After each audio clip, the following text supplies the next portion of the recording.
Ngithe mangiphela umsebenzi kwase kuqhamuka le show le. Ukuqhamuka le show le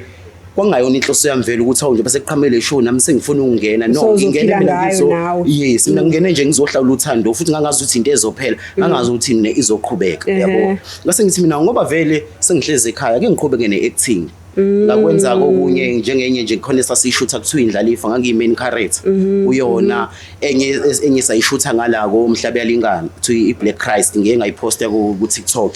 yes tuku emva kwalokho ngafonelwe ngeagent yaseGoli nakade kusekhona Durban Gen baba kaThando unjani uyaphila ngikutholela umsebenzi kwiDurban Gen ungazelaphi hayi no ngazela ku TV yibo wathi ngathanda icharacter yakho mangikubona kwesancane lengane ngathi mina no it's a reality show le yana act la wathi no nginoma kuthiwa kunjalo kodwa ngiyabona ukuthi uzobanikeza lento le